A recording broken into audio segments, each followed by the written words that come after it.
So I want us to reflect on this mice of guys. Guys are framing out academically. Guys are wiping out um, socially with girls, sexually with women. Other than that, there is not much. There is not much of a big problem. But what's the data? The data on dropping out is amazing. Boys are 30% more likely than girls to drop out of school in Canada. Uh, for uh, in Canada, for five boys drop out for every three girls. Um, Girls outperform now boys at every levels, from elementary school to graduate school. There is a 10% differential between BAs and all graduate programs, with guys falling behind girls. Two-thirds of two-thirds of all students in special eds remedial programs are guys, and as we all know, two boys are five times more likely than girls to be labeled as having attention deficit disorder, and therefore drugs we drug them with Ritalin. So what is the evidence of wiping out? So there is a new fear of intimacy, and intimacy means emotional, physical connection to someone else, especially someone of opposite sex who gives off um, ambiguous, contradictory, um, phosphorescent signals. Every year there is research done um, on the self-reported shyness among college students. We are seeing a steady increase among males, and it's two kinds. So first, it's social awkwardness. Old shyness was fear of rejection. Um, so it's a social awkwardness, like you are a stranger in a foreign land. So they don't know what to say, they don't know what to do. And especially one-on-one with opposite sex.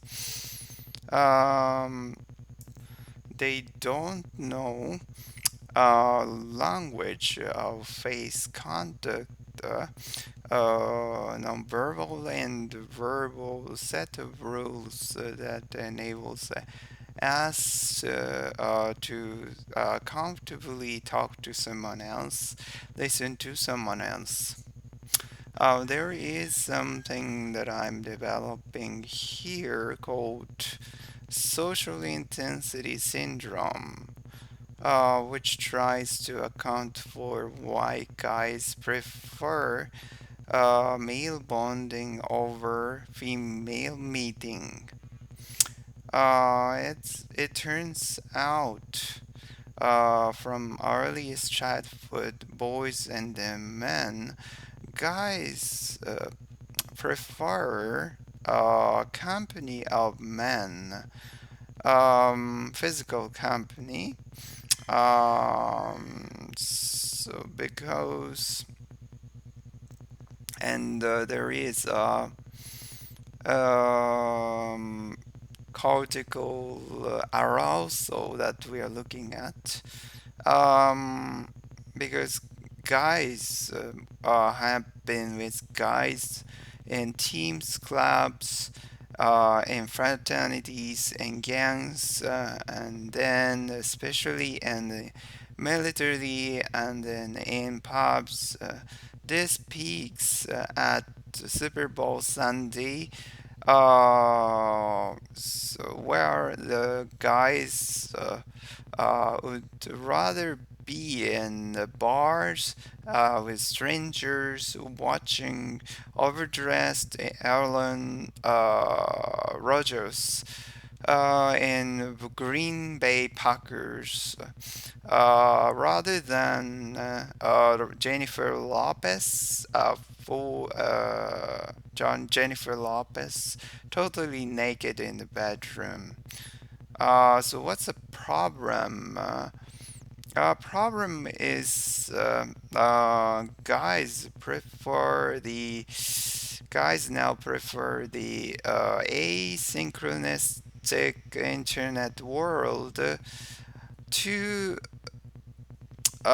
spontaneous interaction in social relationships. What are causes? I think this is in an intended consequence.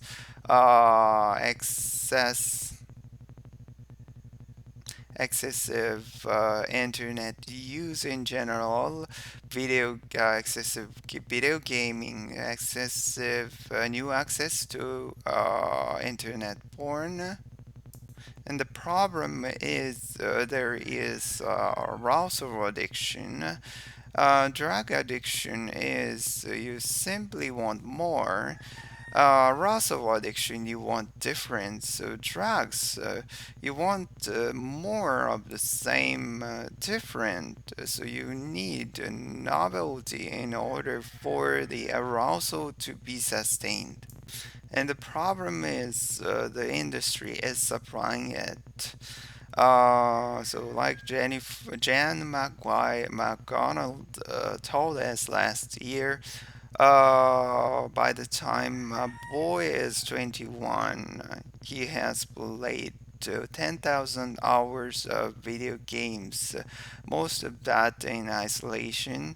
And as you remember, Cindy Gallup said, men don't know the difference between men making love and doing porn. Average boy now watches 50 porn video clips a week.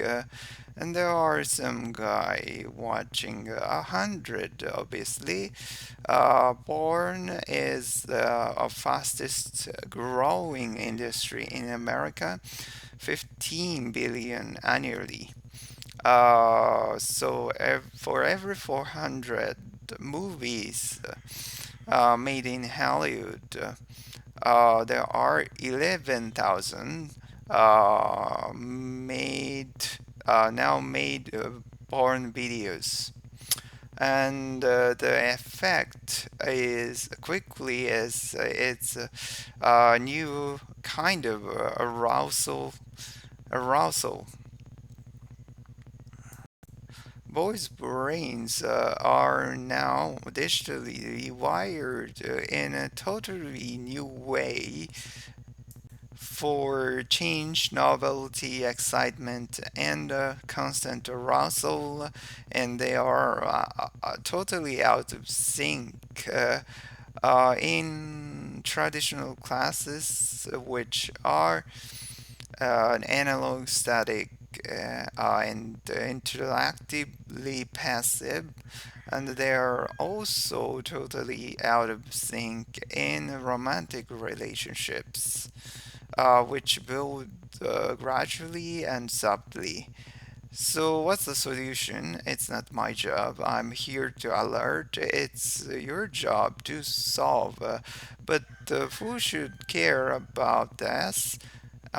So, only people who care about this is parents of boys and girls, mm, educators, gamers, filmmakers, women who like real men who they can talk to, they can dance, who can make love slowly, who can contribute to the revolutionary pressures to keep our species above banana slugs. And no offense to banana slug owners. Thank you.